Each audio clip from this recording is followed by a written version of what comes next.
Pemerintah Kota Palembang menyalurkan bantuan untuk provinsi yang terdampak bencana banjir dan longsor di wilayah Sumatera.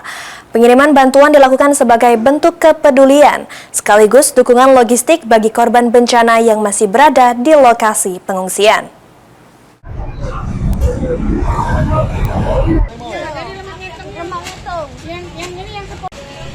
Melalui program Palembang Peduli, Dinas Sosial mengumpulkan berbagai kebutuhan darurat mulai dari Senin 1 Desember hingga 3 Desember 2025. Mulai dari makanan cepat saji, perlengkapan bayi, obat-obatan, beras, dan sembako lainnya. Penyaluran ini merupakan hasil koordinasi pemerintah Kota Palembang, Dinas Sosial, dan Kecamatan di Kota Palembang. Kepala Dinas Sosial Palembang, Raymond Lauri, mengatakan bantuan ini nantinya akan dikirim ke salah satu daerah Sumatera yang terkena bencana hidrometeorologi, yakni Sumatera Barat, Kabupaten Agam. Upaya ini diharapkan dapat meringankan beban masyarakat yang kini masih bertahan. Bantuan yang dikumpulkan diperoleh dari bantuan yang disalurkan oleh kecamatan yang ada di Kota Palembang, salah satunya Kecamatan Ilir Barat 1.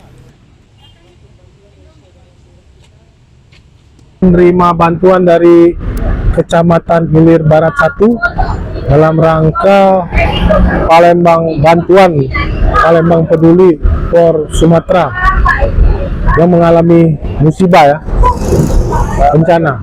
Setelah nanti hasilnya atas bantuan dari seluruh OPD, camat, masyarakat, setelah kita rekap, nanti akan kita distribusikan ke Padang, Medan ataupun Aceh. Tapi kita sudah.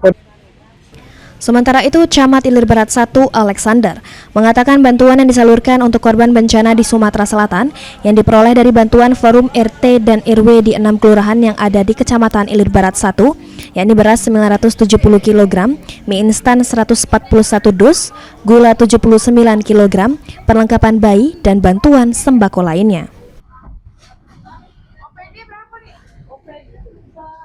Bersama para staf dan forum Ketua RT, Ketua RW se-Kecamatan Ilir Barat 1 yang terdiri dari 6 kelurahan. Baik, keluarga besar Kecamatan Ilir Barat 1 Peduli ini sudah menjadi program kami semenjak kami diberi amanah oleh Bapak Wali Kota. Alexander menambahkan dengan disalurkannya bantuan dari Palembang untuk daerah Padang, Medan, dan Aceh. Bantuan dapat meringankan beban korban bencana dan korban dapat diberikan ketabahan dalam menghadapi cobaan bencana hidrometeorologi. Muhammad Aidil, PAL TV.